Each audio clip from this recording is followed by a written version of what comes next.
Hi, everybody, it's Josh with Talk About Trek, and I'm back today because I have finally finished, after, 11 days, reading Ester Friesner's To Storm Heaven. Uh, this is TNG number novel number 46, and I have to say I did have a very good time with this novel. Unfortunately, I was feeling a little ill during the time I was reading it, so it took a little bit of extra time to get through it. Which I think, whenever that happens, it always kind of takes away from when you're able to really sit down and really get into a book. I tried to take better notes to kind of remember more of what was going on, but one of the things that this book has a lot going on of is strange alien names and strange alien planet names, and she gives it to you in abundance. So for me, it was kind of reading it slowly. It was kind of hard to follow, but then I really started to get into it, and I started to really enjoy the ride. And in the end, it told a very, a very kind of a strange story, something that I've really never seen before. And I don't. It was just, to me, it was a strange ride. I like where they got to, and I like how they got there, but the ride itself, it was a bit strange. Looking at the book, you'd think that maybe this was a Geordi LaForge centric book, and initially I thought maybe that he was going to kind of take the center stage, but not so the case. It's kind of more like you get a little bit of these characters over here doing their thing, then you get a little bit of this story over here of these characters doing their thing, and then we're going to finish up over here, and then a few little interesting kind of side jaunts that kind of come around in the end. So, but before we get too far into this, from the front cover it says, Picard and the USS Enterprise must save a dying world. Okay? Now, from the back. When Lilith, ambassador of the plague-ridden colony of Orikisa, approaches the Federation seeking help for her dying world, the USS Enterprise speeds to the rescue. Captain Picard and his crew escort the Orikisan delegation to its long-lost sister world, Galat, where the ambassador and the away team are initially welcomed, but then endangered. As the Enterprise officers make their way through a web of planet-wide intrigue, time is running out for the people of Orikisa and the inhabitants of their sister worlds as well. Good back explanation there. Doesn't really give away too much of the story, and kind of it makes you, I guess, prepares you for the many strange alien names you're going to have to try to remember as you read through this book. So, right there on the back, we're introduced to one of the main character, who's the ambassador, and her name is Lilith, and she's kind of like maybe like the voice of reason, as opposed to Legate Voldor. Legate Voldor is kind of the, maybe the government head of their planet. And he also has a son, and his son's name is, it's like Harar or something. Anyway, Haral, alright? So these three Orikisans are aboard the Enterprise now, and they explain the situation of what's going on, basically. Well, anyway, I'm getting ahead of myself. I don't want to get into the whole story yet, because when we get into that part of the video, it's gonna be a mess. I'll be honest with you, because it took so long to read it, and there's so many names. But it's gonna be fun trying to recall it, and we'll just do that fun together. So, but before we dive into that whole portion of the video, again, the book has a lot of interesting things going on for it. It introduces a lot of new characters, and with those new characters, of course, a lot of new culture, new experiences,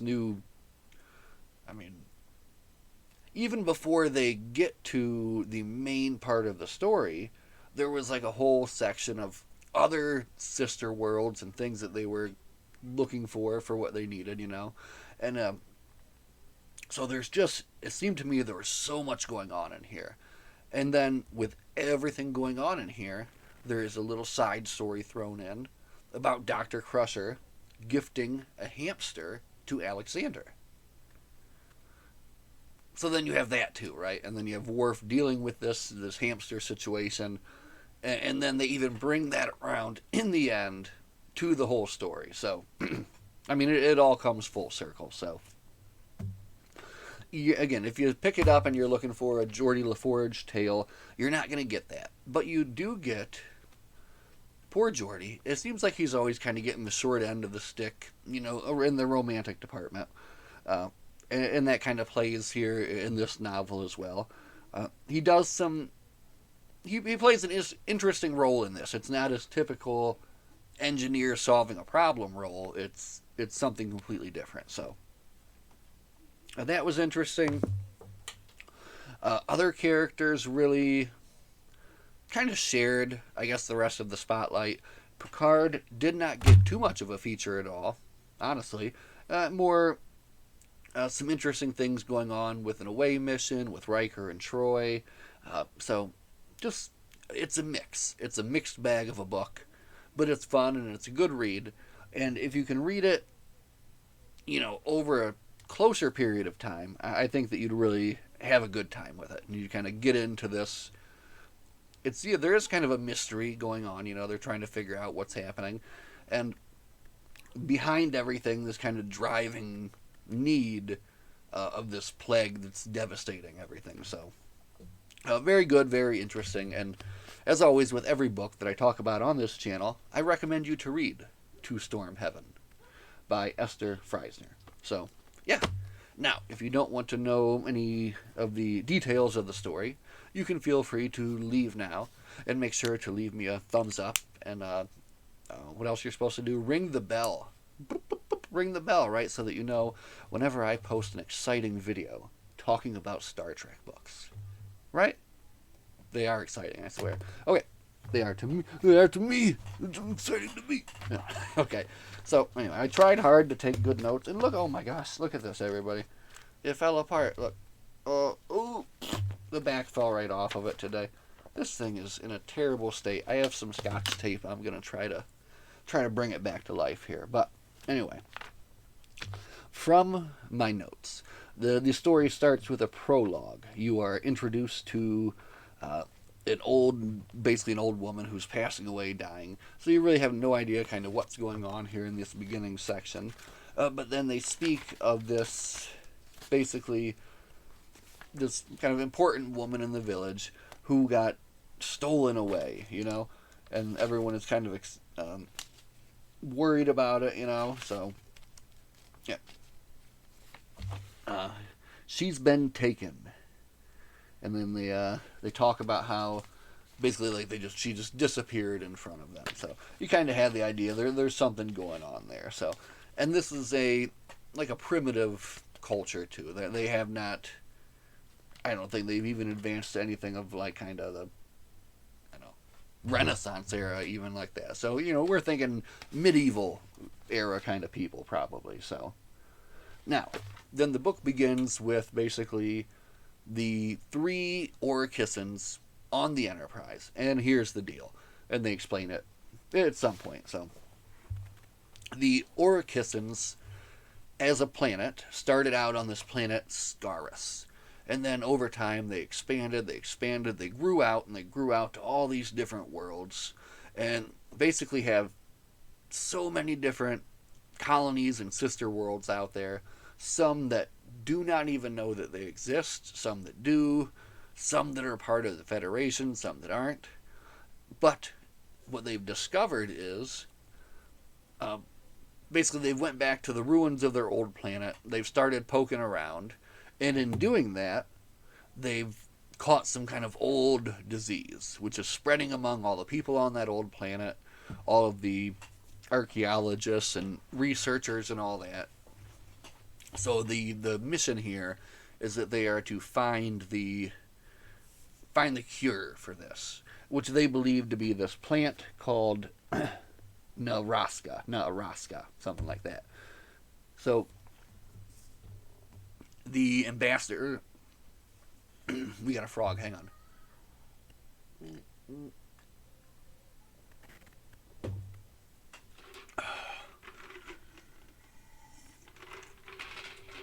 the ambassador, Lilith, and the legate Valdor and his son. And there's this kind of interesting relationship there, too, where it's like the son, is afraid to stand up to the father to do what's right. The son also has some kind of attraction to the ambassador. So again, there's a lot going on in this book to unpack.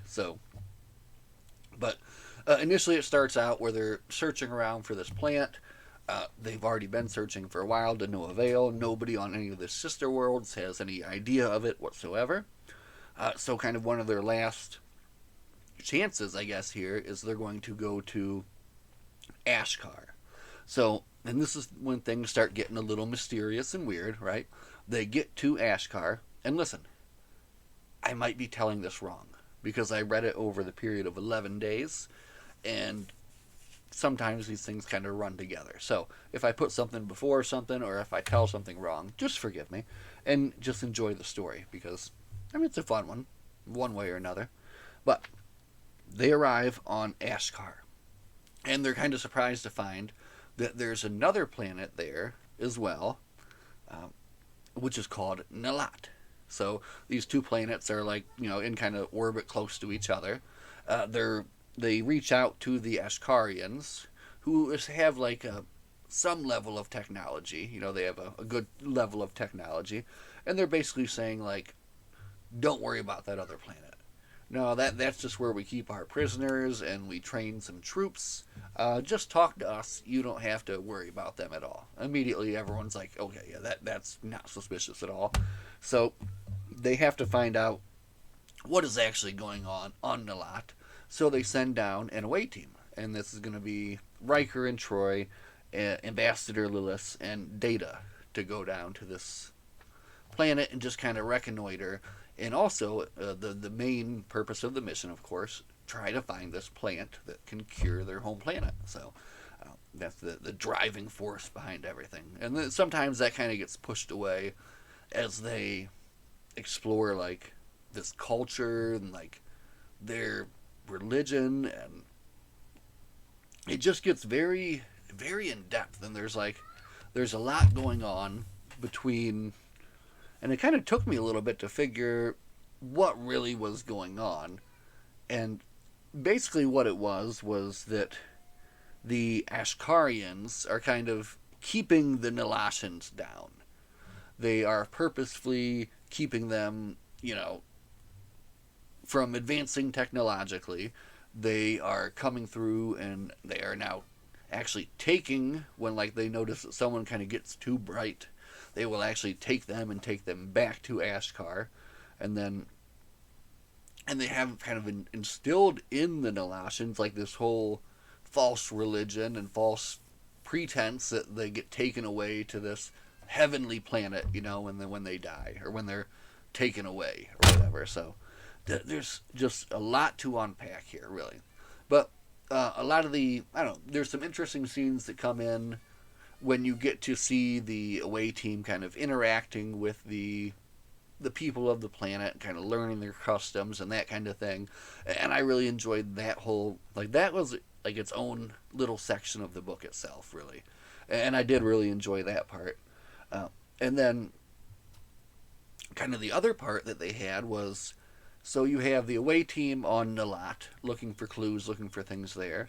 But then you also have on Ashkar, and Ashkar is kind of a bit weird. They're like they have different traditions, and obviously too they're up to something wrong. Maybe not all of them, but some of them are. But Captain Picard is basically on a mission now, a kind of a pilgrimage to one of the holy places there to meet with some of their holy monks and hopefully find an answer or maybe a solution or plant or something that he needs. So, and that mission kind of takes him out of the book for the majority of it when he gets like a little part here back in the end. So I guess I know that's kind of one of the things that I did like about this too, is that it does kind of go all over the place, but it keeps it very interesting in the way it does it. So sometimes you're with the away team, and then sometimes you're with Worf, sometimes you're with Geordi, and it just kind of and it doesn't switch back like quickly. It gives you like a good chunk here and a good chunk there and a good chunk there. Geordi's chunk. So I mean, he's on the cover here, and of course, this is a cover by, let's not forget, Sonia R. Helios is the cover artist here, who did quite a few other ones that we'll get to, but it looks like she did the cover of the Seven of Nine novel for Voyager, so that's cool. And also the cover for the Fan Club magazine number 97. I tried to look and see if I could find it, but I couldn't before the show here, so we went ahead anyway. But anyway, it's got a fun cover. You can see the background here on the cover, of course, is enhance. All right, there we go. It's the Ashkarian kind of gardens and wonderland that they live in, as they keep the Nilashans kind of in their place. So, and one of the things that the author was saying about this book, which I was reading in the wonderful book about books. If you don't have it, you should get it. But that one of the things that the inspiration was basically was this elitism, you know, and that's kind of what the Ashkarians felt towards the Nilashans, that they were inherently better than them, you know. So that's what she was kind of the theme that she was going for here. And of course, neither is better than the other. Obviously, they're equal. They're all one people, you know. So, where was I? Geordi, poor Geordi. Geordi is kind of tasked with keeping the Ashkarian nobles happy. Since he's a high-ranking officer, he can go to all the affairs, the parties, the whatnot, keep everybody happy. And in doing so, he meets Madras. Ma'adris. We're gonna call her Ma'adris. See these names? I'm terrible. I called her Madris when I was reading it, so let's just go with that in my head. Geordi meets her, and they kind of hit it off, you know, and he's able to see kind of immediately her intelligence, you know, and they fall in love. And it's like a very small part of the book too, you know. And one of the things the author does here too is she does a lot of things off the page, where you'll come into the chapter and then you'll get like an explanation of, we did this, this, and this, and that, and this is what happened. And then they continue on with the story. And a lot of that is good to kind of keep the story moving, keep it pacing, you know, keep it going well. But Geordi and Madras fall in love. But that's not at all what this book is even about, basically. It's just like one tiny little part.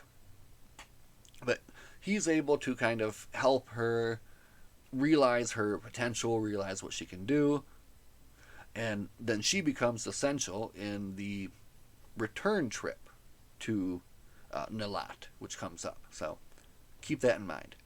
Worf and the hamster.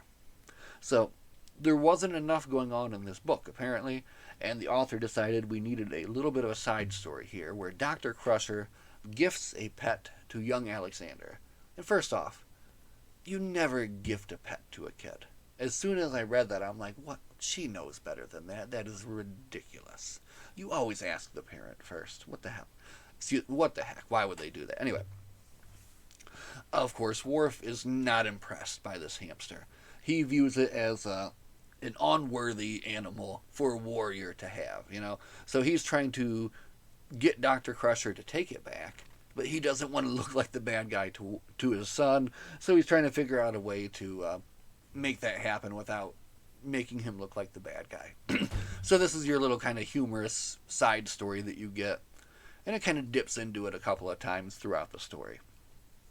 Now, back on Nilat. The away team is in this village. They're basically in Madras's old village. They're trying to make a pilgrimage to the holy site. And that's when they find out that the new holy site is Madras's house. Since she was carried away to heaven, they've turned her house into like a holy shrine. And that's kind of guarded by the local shepherd, Avrin. And these shepherds are kind of a dim-witted folk, and they just take care of the flocks and kind of come and go, nobody really pays them too much mind. So, and he's kind of taking care of things now and watching the place. The away team gets up there. They get a chance to see the place, and of course they want to go inside.